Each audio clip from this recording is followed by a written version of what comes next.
Good morning and welcome to All Things Marcellus with me, Attorney Doug Clark of the Clark Law Firm. I want to welcome all of our new listeners in the Pittsburgh, southwestern Pennsylvania area. We just started running in the southwestern Pittsburgh region. I wanted to expand to that area because there's a lot going on. I represent landowners across Pennsylvania. Have several clients in southwestern Pennsylvania today, have had many clients in southwestern Pennsylvania over the years. If you are interested in representation or additional information, check out pagasleaseattorney.com and pipelineattorney.com. It is my goal to bring high quality landowner information to all areas of gas production and development in Pennsylvania. Been doing All Things Marcellus, my weekly radio show, since August of 2010. We started running the show in northeastern Pennsylvania. We've transitioned to run the show also, not only in northeastern Pennsylvania, but also north central Pennsylvania. And now, very excited because now we're running the show in the Pittsburgh, southwestern Pennsylvania area as well. So I am very confident. You tune in, or if you can't make it, go check out pagasleaseattorney.com. I am going to bring you, the landowner, information that you need regarding natural gas development here in Pennsylvania. So wherever you may be listening, if you miss any of today's show, go check out pagasleaseattorney.com, pipelineattorney.com, as you'll hear me say often, whether you are looking for representation or simply quality information. Check out pagasleaseattorney.com, check out pipelineattorney.com, and tune in each week at this time on this station for All Things Marcellus. So for those that are new to the show, I am Attorney Doug Clark. I represent Pennsylvania landowners, oil and gas right owners, no gas companies, no pipeline companies. I have not represented them, and I will. Oops, sorry. There goes my my southwestern Pennsylvania accent. Sometimes slips in. I'm born and raised in Armstrong County, so sometimes I say some words a little bit differently. Sound probably pretty familiar if you're from southwestern Pennsylvania or western Pennsylvania, but for my listeners in the eastern side or north central, you're going to pick that up every once in a while. But anyway, sorry about that. Well, I'm not sorry about it. It's who you are. So, all right, I am located in the northeastern part of the state. However, I can't stress enough that distance from my office, if you're looking for representation, do some further research. No matter what, you'll hear me say things often. You will hear me repeat this, and I promise you, I mean it. I truly, truly mean it. Whether you call me or you call somebody else, you should and must call someone if you're considering signing any natural gas agreement. So whether it's me or somebody else, please, please, please get assistance. Get high quality assistance because way too many people are being taken advantage of. They're signing bad agreements for a lot less money than they should receive or could receive for that particular offer. They're also signing agreements that do not contain language or landowner-friendly terms that could limit the impact on your property of whatever that agreement may involve. Also, if you don't have it worded correctly, you may not be protecting yourself from future liability. So we want to avoid that. And there are other terms that if you negotiate them, if you insert them, if you get them into the agreement, can lead to substantial future consideration or money based upon what you've placed into this first agreement. You cannot miss out on this opportunity for potentially more compensation, but also to protect yourself and your property. Too many people for too many years have been making mistakes and signing bad agreements. It's never too late to stop making mistakes.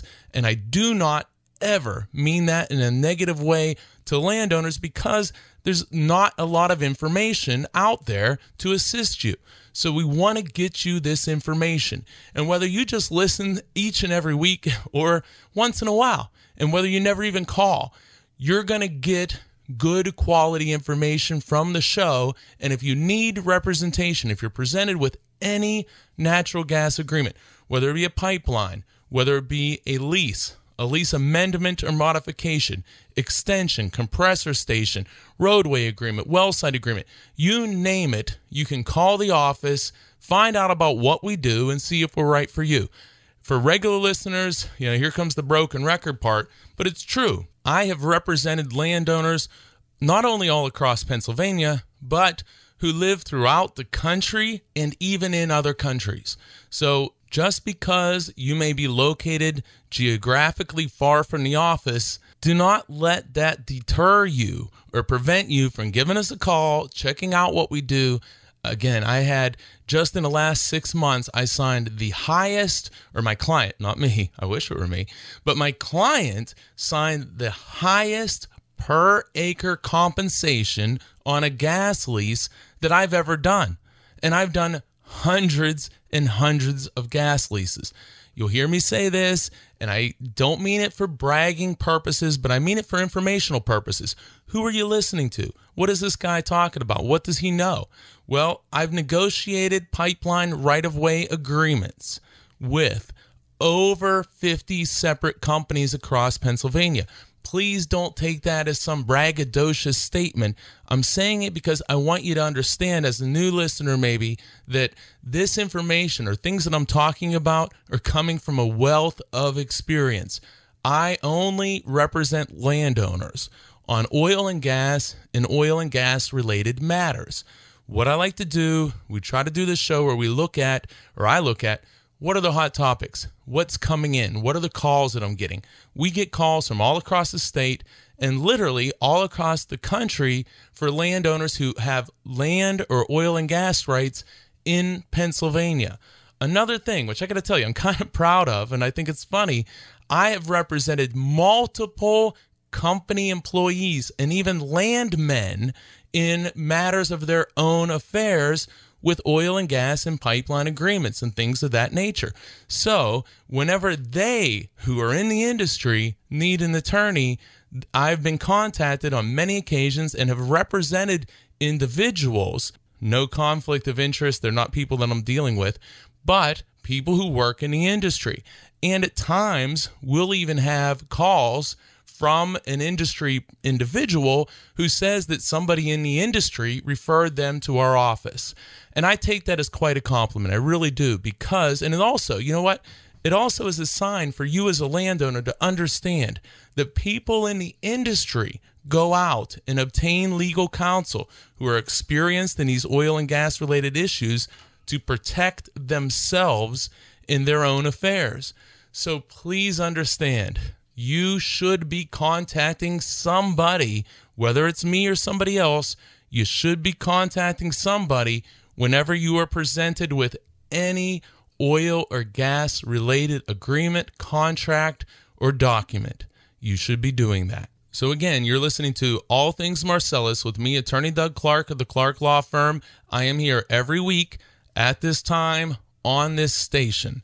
I represent landowners and only landowners, all matters involving oil and gas development. And if you need representation, you can always contact the office, or looking for more information about representation, 570-307-0702. That's 570-307-0702. And please understand, the show is not just a giant commercial. Why I'm doing this now is we're accessing a new market in southwestern Pennsylvania. We're getting a lot of new listeners, and I want to make sure that new people to the show have an understanding of who I am and what we do. So we welcome all of the new listeners. Remember, everyone, whether you're a new or old listener, the show is never specific advice for any specific individual. We're trying to get good quality information out there, get you thinking about things that you should be thinking about, probably in some cases thinking about things that you've never thought about before, and helping to make sure that our Pennsylvania landowners are educated and know what you need to do and what you should be thinking about when you're presented with a wide variety of agreements. And even though we're broadcasting all across Pennsylvania, the idea is I purposely try to design, and I do, I think, each and every show to have something for everybody. It's for something, I don't care if you're in Greene County, Washington County, Tioga or Potter, or Bradford, Susquehanna, and Wyoming, and anywhere in between. I want to make sure the show has something for everyone. So I want to thank my regular listeners for indulging me. I know that you've heard these things before, but I want to, because we're getting new listeners, I want to make sure that people know when they're tuning in, okay, what's this show about? And remember, my goal is to make the show informative, to get you information that you need, but at times in the show, and I try not to do this a lot, I'll have this commercial alert where I'll let you know, look, I'm going to be honest with you all the time.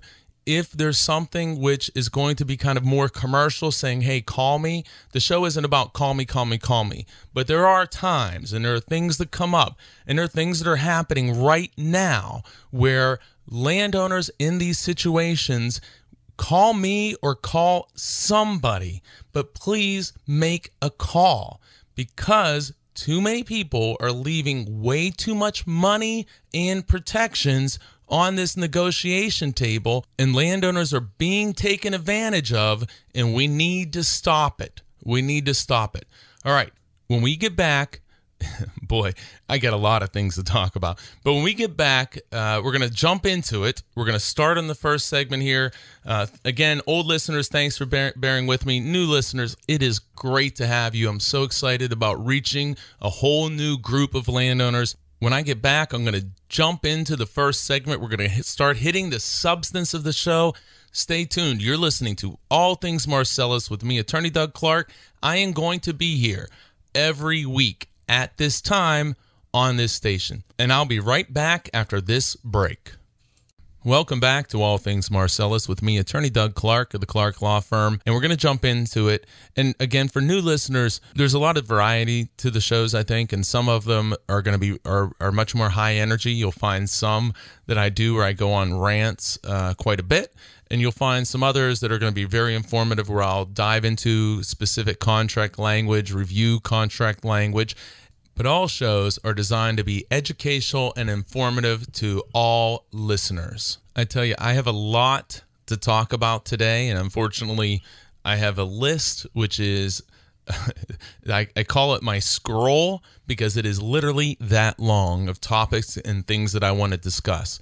I'm going to start today, and I'm going to probably dedicate this segment to first offers, meaning where the company landman comes out to your house, knocks on your door, has a seat with you on the kitchen table, or at the kitchen table, not on it, but at the kitchen table, and presents you with an offer. That offer may be for a gas lease. It may be for a gas lease extension of your existing lease.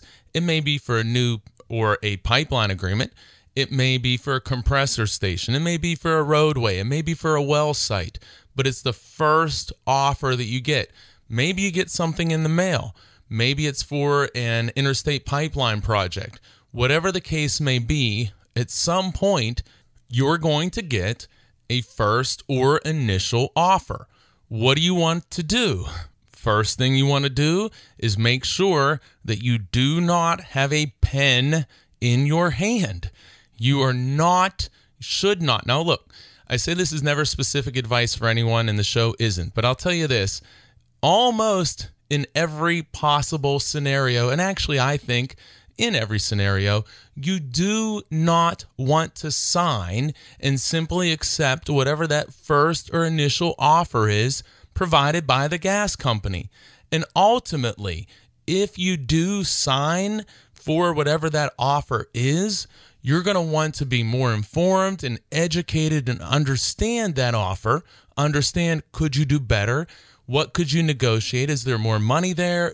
Are there better terms that you can get added to this agreement? But one thing you should not do, and actually I'm going to say it, in every case, do not sign that first offer without having it negotiated, or at bare minimum, without having it reviewed and fully understanding the offer and what potential there may be for you to negotiate to obtain a better offer, more compensation, better landowner-friendly terms, protect yourself from liability. And I don't know that I've ever seen a contract. I don't know that I've ever represented the client where from the first offer to the documents that they signed, there weren't benefits added. And literally, sometimes hundreds of thousands, many times, hundreds of thousands of dollars, in some cases, even over $1 million. I'm not saying that happens all the time, but it happens. So you do not want to be a person who simply signs an offer, the first initial offer, without understanding it, without assessing and understanding your leverage, which can be very difficult for a landowner who is not experienced and hasn't dealt with this before. Whether it's me or somebody else, you need to get more information. You need to protect yourself, maximize what may be a very good opportunity. Also, many times you have the ability to refuse whatever that offer is. So, for example, if you are given an offer for a pipeline right-of-way agreement for your property, and you do not want a pipeline easement or a pipeline on your property, you need to understand whether you have the ability to refuse or reject that offer.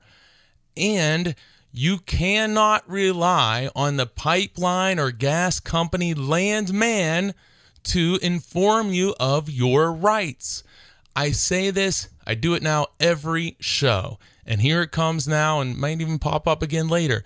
Why can't you rely on the gas or pipeline company landman? Because the gas and pipeline company landman works for the company, not you, the landowner. Again, the gas or pipeline company landman works for the gas or pipeline company, not you, the landowner. I tell you, it's therapeutic for me to say that. It's therapeutic. It's like stress pouring off my body whenever I get to say that, because so many times landowners come to me after the fact and say, well, the landman told me such and such. And now here we are, whether it be months or years later, trying to address or clean up whatever we possibly can. And unfortunately, in most cases, there's little, and in many cases, there's nothing we can do about it. But one thing we can do is stop signing bad agreements without good information. We can stop. No more. Nobody do it again. Sign an agreement when it's first presented by the gas company landman without getting information from someone who knows what they're talking about, who is representing your interest and telling you what you need to know. This is not an exaggeration. Over the time that I've been representing landowners in oil and gas related issues, clients have received literally tens of millions of dollars more in the documents that they've signed compared to what was presented. I can't stand seeing people. It just kills me to see people sign agreements when there may be hundreds of thousands of dollars available, but they just didn't ask, or they were afraid to call somebody. Please don't be afraid. You're listening to All Things Marcellus with me, Attorney Doug Clark of the Clark Law Firm. I'm going to be here every single week on this station at this time to bring you the information that you need, because we need to stop having people taken advantage of. We have to stop it. Okay, so first-time offers. Put the pen down. Put the pen down and never sign that document.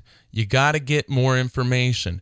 Telephone calls, a couple hours of work of time at times can make these agreements, can increase compensation routinely by tens of thousands of dollars. On many occasions, by hundreds of thousands of dollars. We need to make sure you're getting the best agreement. Why would you ever sign an agreement for an industrial project that's going to expose you to potential future liability? You don't want to be sued. You don't want to sign an agreement that's going to result in increased taxes for you. I did a show, I think last year, example of a landowner who was presented with a roadway agreement for $750 in compensation. That agreement did not have liability protection for the landowner. That landman who worked for the company did not tell the landowner, hey, landowner, you can refuse this agreement. Oh, by the way, landowner, you have no liability protection. So in the event that there's an accident or anything occurs on the property, you could be sued. Related to this agreement, you could be sued. Now, whether you be found responsible or not, who knows? Probably not, we'd hope, but you could be sued. Well, when you're sued, you have to do something. If you do nothing, then you get what's called a default judgment against you, and that's going to be a really bad situation for you. Being sued is not good. You need to have coverage to protect yourself from liability, to protect yourself from having to incur expenses to defend a lawsuit. Even if you did nothing wrong, if you're sued, you're sued. You're going to have to defend it. That's not, you sign an agreement for $750, and years later you get sued because of that roadway for something that's occurred related to that roadway. That's a real bad situation. By the way, remember, this landowner could have said no. Also, the tax consequences. This landowner was in clean and green. Well, this roadway was going to, or would, increase the landowner's taxes on an annual or yearly basis. So thankfully, I had represented this landowner before calls. What do? Explain, hey, here's what these problems are. Long story, very long story, cut very short. Ultimately, the landowner did enter into the agreement. I think it was around, instead of $750, I believe we settled at $25,000, full liability protection, and we eliminated any negative future tax consequences to hold the company responsible. I tell this as a quick war story, if you will, because it's a real situation. Happens, and unfortunately, things like this are happening all the time. Thankfully, this landowner, when presented with the first initial offer, put their pen down, picked up a phone, gave us a call, and said, hey, I have this offer. What do you think? If you are in that situation, give us a call, learn more. Again, I'm sorry, I don't want to make it commercial, but I do want to say that you need to put the pen down. Call me, call someone else. Call someone else, but call somebody. Hopefully you call me. But if you call someone else, I'd rather you call somebody, because you need to get representation for you. And these cases, a lot of times, I could say to the landowner, hey, look, here's what your options are. You can simply say, no, thank you, because they don't have the right to do this. Or you can say, look, no, thank you, but instead of $750, if you give me $25,000, then I may consider it. So that conversation, or that initial consultation and conversation with me in this case, took about an hour. By the time I reviewed everything, we talked, we said, hey, here's what the deal is. And then we got a plan together. The landowner says, hey, I'm going to go ahead. I'm interested. And we worked on it and we negotiated. And ultimately, the landowner did sign a roadway agreement for over 30 times the compensation that was offered in the initial offer. Over 30 times the initial offer. Also, the landowner was fully protected for any future liability issues and protected to even spend money to defend any future cases in the event they were ever sued. Also, they will never have to pay any taxes resulting from the roadway if the property is removed from the Clean and Green program, which it almost certainly will be. Again, just a quick example, but an outstanding example. I can tell war story after war story after war story. This is just one example. So when you have a first offer, put the pen down, listen, get the documents, and say, okay, I'll think about it. Then make a call. Find out, do you have the ability to say no? Do you want to refuse? Do you have to agree, or is it somewhere in the middle that you have some leverage? Leverage assessment is key. Leverage assessment is key, and I assure you, as a person who does this literally every day, if I'm not on vacation, I'm working.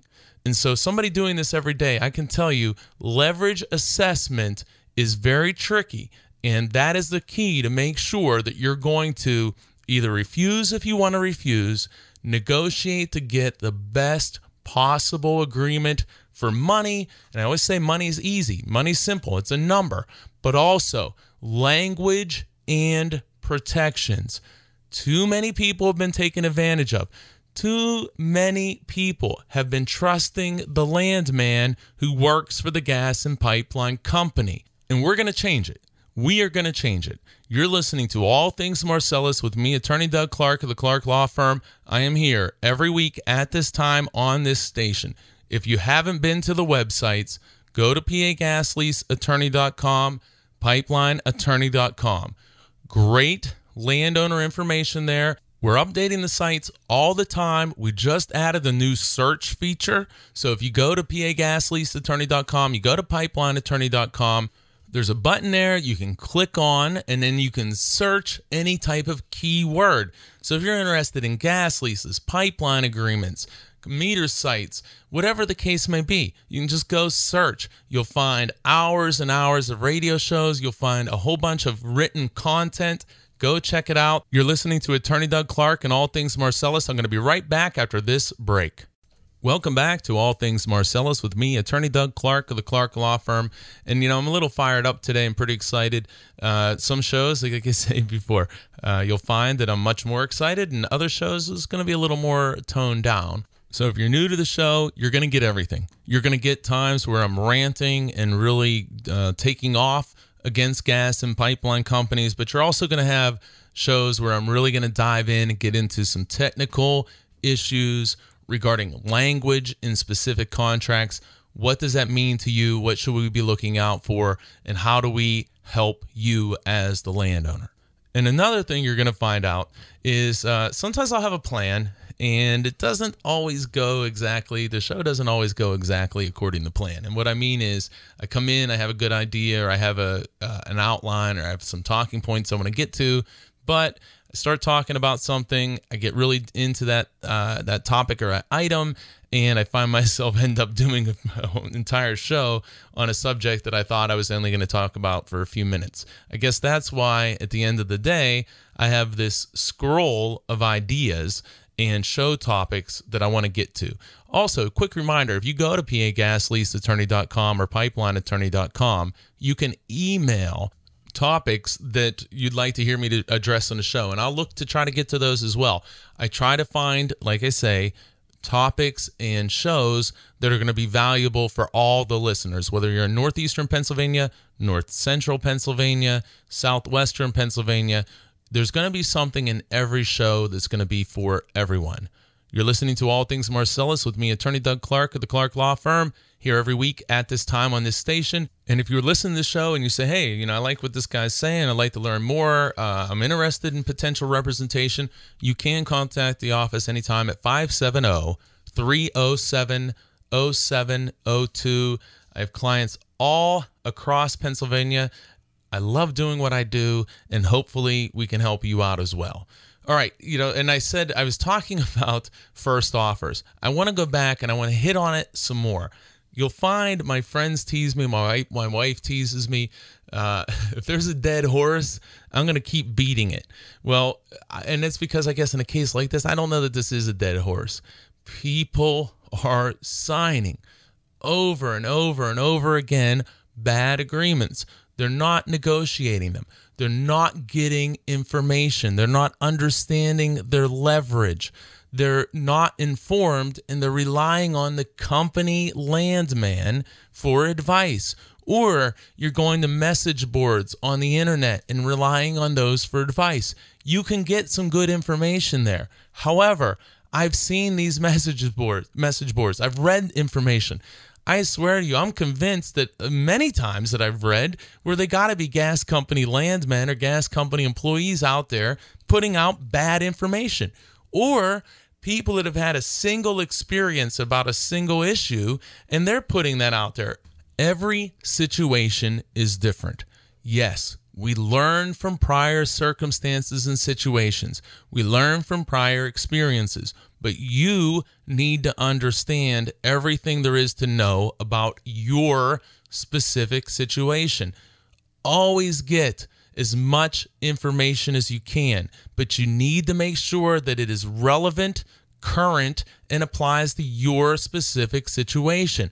And too many times when I look at these message boards, I just shake my head because I say, gosh, I hope that the person who asked this question isn't relying on this advice, because boy, it's not good advice in my opinion. And this is from someone who represents landowners and only landowners, and I want to make sure that you're getting the best possible deal. And unfortunately, I shudder at times thinking, oh gosh, I hope this person isn't relying on what somebody is typing here and putting out there in this mass message board when you don't even know who these people are. So please get good quality advice for your specific situation.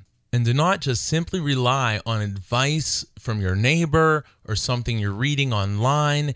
It's much more complicated than that. I promise you, it's much more complicated. And we want to make sure that you're doing the best you can. I am Attorney Doug Clark. You're listening to All Things Marcellus. I'm here every week at this time on this station to bring you information that you need regarding gas development. So, okay. I'm going to just touch again. When I talk about that initial first offer, there's just this basic fundamental concept of, generally speaking, in virtually every case, you can either increase compensation or the money you're going to be paid, and that may be a back-end payment that would be higher. It might be a higher option payment or upfront payment, but many times you can increase through negotiation that number by tens of thousands, or literally, not an exaggeration, or hundreds of thousands of dollars. I have, without a doubt, worked on cases or worked on files, pipelines, gas leases, compressor stations, meter sites, whatever the case may be, where offers, I hesitate to put a number on it, but 50 to 100 times or more, where the final agreement where the landowner signed was over $100,000 more than what they were offered. It's not every case, but it's not terribly uncommon. Even in today's market. And what do I mean by that? In the low gas price market, there are still opportunities for you, the landowner, to significantly increase the compensation that's offered and to make the agreement much stronger and landowner friendly than what is being presented. Do not think just because gas prices are so low that the company can't afford to pay you any money or any more money, and don't think just because the gas prices are low that you can't negotiate language to make the agreement substantially better for you. Now, I'm going to say again, it's never specific advice for any specific individual. There may be cases we look at and we say, well, under these circumstances, we're not going to be able to get you higher compensation, higher royalty percentage, but we can get you some better language. This is going to be very important to you. Or there may very rarely be cases, but there may be, you say, hey, look, really, after fully reviewing this, assessing your leverage, looking at all these circumstances, that this is not going to be a case where we're going to be able to significantly improve this offer. Please, again, understand that many times that we can. Many times that we can. So what happens then? Well, you took the opportunity. You found out, is this a situation where I have the leverage to negotiate for significantly more compensation? I've had cases, $20,000 offers turn into $300,000-$400,000 or more with the landowner signs for.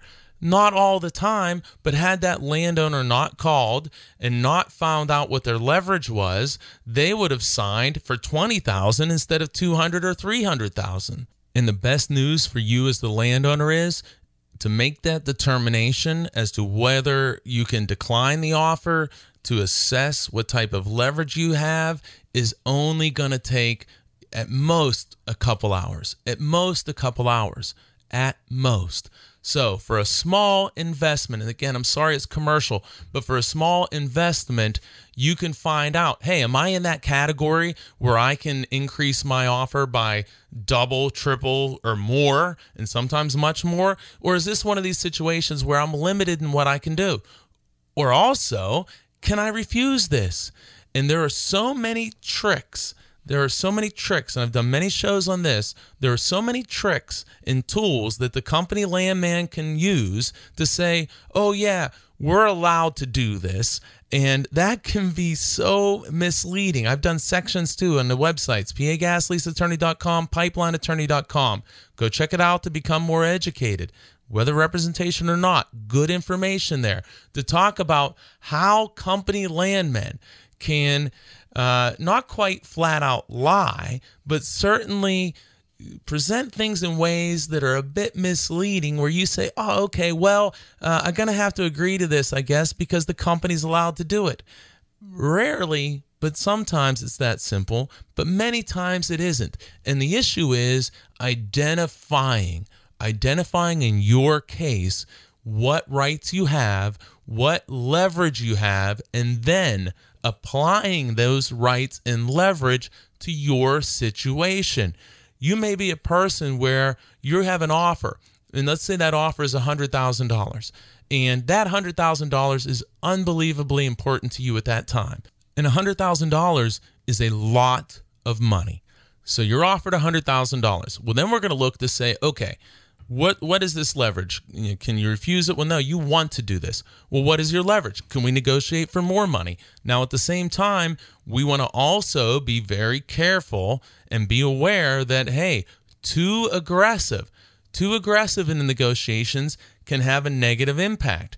And please note, this is very technical and complicated and requires specific studying of your situation to assess these things. But if you have an offer of $100,000 and you really like it, then we have to assess whether we think that the $100,000 is too low and that you have the ability to negotiate for higher compensation. The question then is, well, I say to clients all the time, we need to do this cost-benefit analysis, where yes, we may have a benefit where you can increase this offer by $20,000, $50,000, maybe even $100,000. But the cost is, if you push too far, it's possible that you could push too far and end up losing the current offer. So you have to assess in your particular circumstances, how tolerant am I of this risk of losing the offer? Who often gets the most money? People who are not afraid to lose the offer. The whole idea, walking away from the car dealership. Well, you walk away and you may not buy that car. If you're okay to not buy that car and walk away, then, hey, that's a great position to be in. So same type of thing here. If you have an offer and maybe you're getting a bunch of money in royalties already, and so you're offered $100,000 for a pipeline agreement, and you say, hey, yeah, look, $100,000 is a lot of money, but I'm doing pretty well with my gas royalties. So, $100,000 would be great, but I'm willing to risk a little bit. I'm going to counter at $200,000. I'm going to counter at $250,000. And if they walk away, hey, that's okay. But if they accept it, I just went from $100,000 to $200,000 or $250,000. And I've seen that happen many, many times. Think about you're the company landman. You go out to the house, and that person is receiving $10,000 a month in royalties. And you're coming to them to offer them a pipeline agreement for $20,000. And that pipeline is going to go right through the middle of their property. And you say, boy, there's a good chance that this landowner is not going to be this interested because they're getting $120,000 a year in royalties. And look, maybe it's $50,000 in royalties. Maybe it's $20,000 in royalties, whatever that case may be. But this person's getting royalties, and I'm only offering them $20,000 for an agreement that's going to permanently burden their property for $20,000. There's a good chance that person may not sign. So that landowner A smart, informed landowner who could say no says, well, if you don't want to do it at $20,000, what's the number you want to do it at? Maybe that number is 100. You counter at 100. Company says, well, they don't want to do that. They want to go around. But if they need it, that's what they're going to do. They're going to pay you the $100,000 versus flip it around. Landman goes out to a landowner's property with a $20,000 pipeline agreement. That landowner who they're going out to has not received any royalties yet. That landowner very quickly signed the original oil and gas lease for very little compensation. Maybe the landowner unfortunately doubled down on the mistake they made before and signed another pipeline agreement without negotiating, without understanding their rights and their leverage. So now they're presented with a new pipeline right-of-way agreement for $20,000. I talked about this, I think it was last week before. That landowner has a reputation as being a signer, a person who signs documents. Don't be a signer. Be a person who is informed and learns of their rights and understands their abilities to negotiate before entering into any agreement. I'm up against my break, but I'm going to finish this when we get back in the fourth segment. You're listening to Attorney Doug Clark. This is All Things Marcellus. I am here each and every week at this time on this station, and I'm going to be right back after this break. Welcome back to All Things Marcellus with me, Attorney Doug Clark of the Clark Law Firm. And listen, please forgive me for a second because I want to say if you are considering a pipeline agreement and it's a FERC, Federal Energy Regulatory Commission project, I highly recommend that you contact the office at 570-307-0702. If nothing else, let's do a review and consultation. Understand your rights, understand where the project is, understand what can be done, understand condemnation and potential eminent domain. The sooner you do this, the better. I've had several clients who've entered into these agreements lately. I've had some who are still holding out, but you really need to get this information. Very important. Any agreement, give us a call. But if it's a FERC interstate pipeline agreement, call me anytime here, 570-307-0702. If nothing else, let's get you a review and consultation and on the right track moving forward. I know it's getting a little commercial there, but it's really that important. Also, if you are considering selling your oil and gas rights, absolutely, before you sign or do anything, call the office, 570-307-0702. In this low natural gas market, many people, I believe, are making bad decisions. We want to make sure that you're looking at everything. If you decide to go ahead, you want to sell the gas rights, that's your prerogative. That's your decision.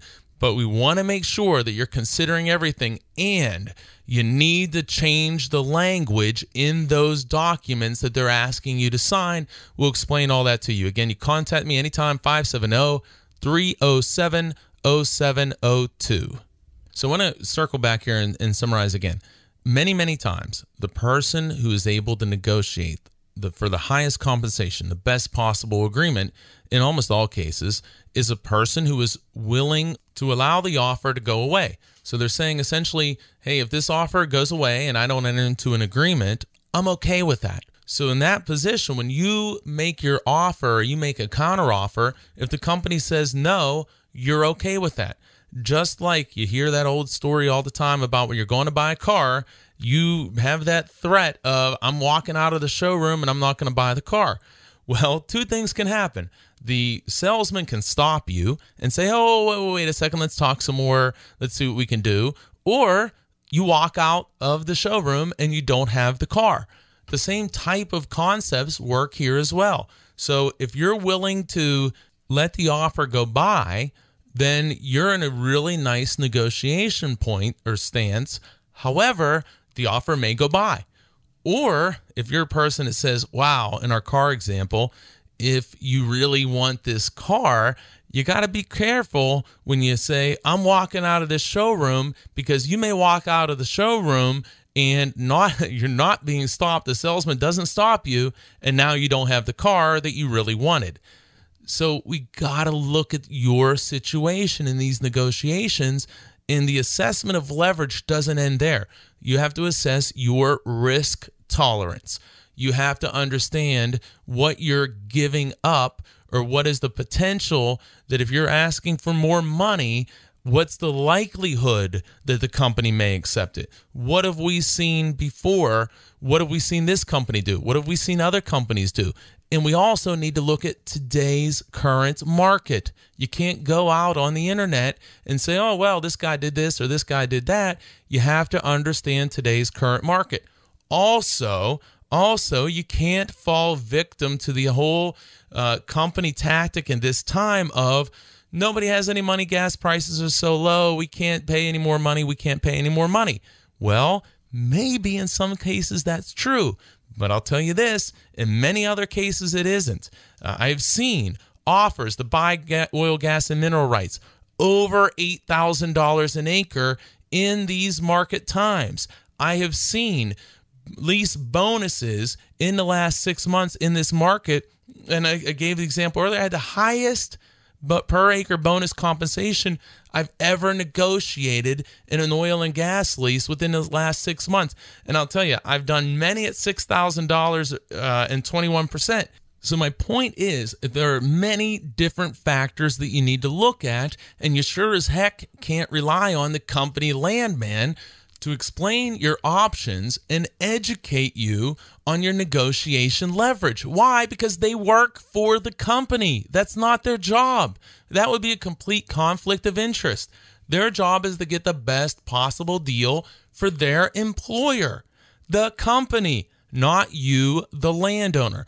So it's not simple. But with the right experience, this is something that can be done, and it's something we do all the time. And this is not a commercial. This is as an example of what can be done and the value of having this experience.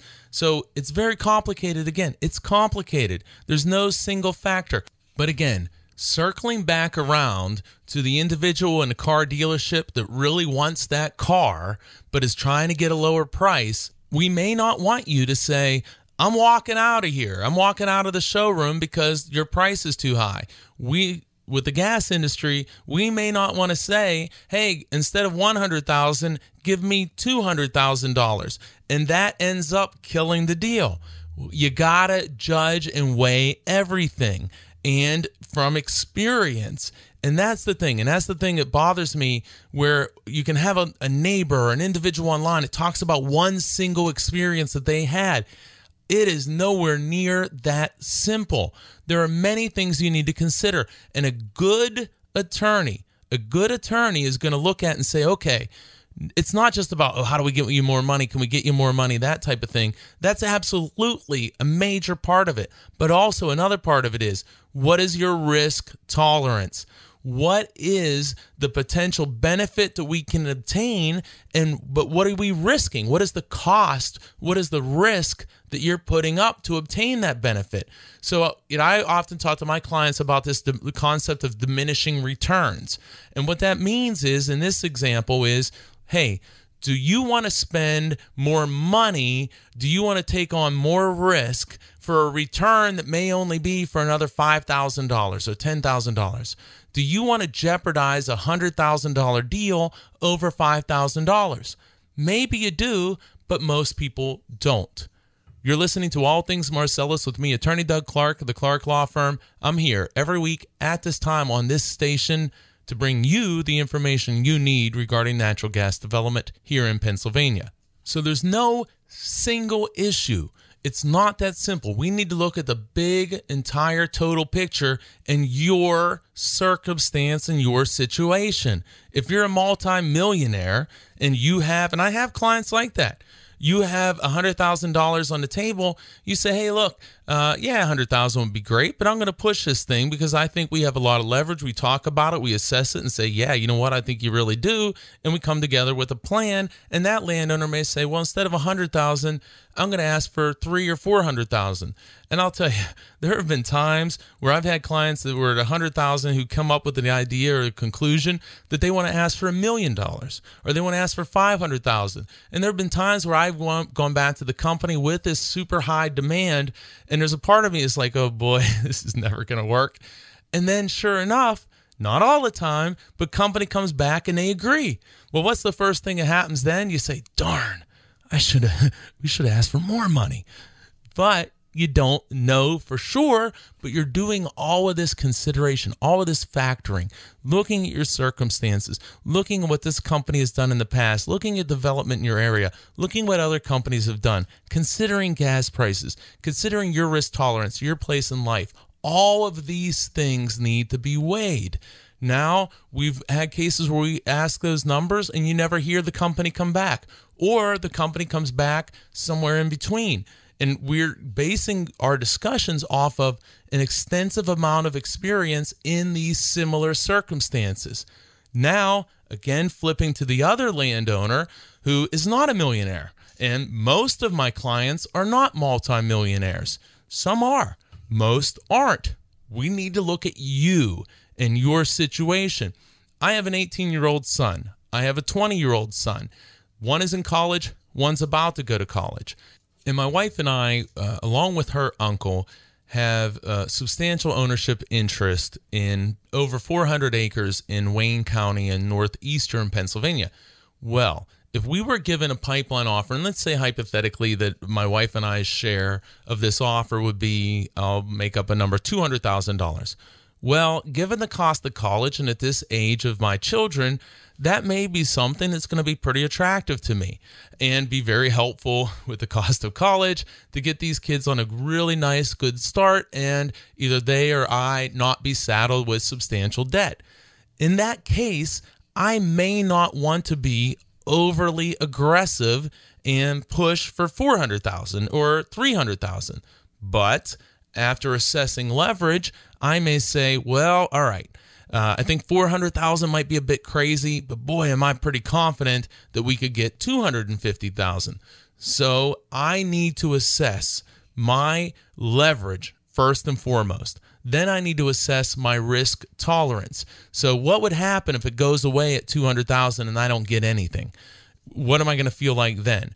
Is it worth pushing harder? And that's a discussion you have to have on an individual basis. But with the right information, you will do what is right for your circumstances. Again, you're listening to All Things Marcellus with me, Attorney Doug Clark of the Clark Law Firm. I'm out of here. Have a great week, everyone.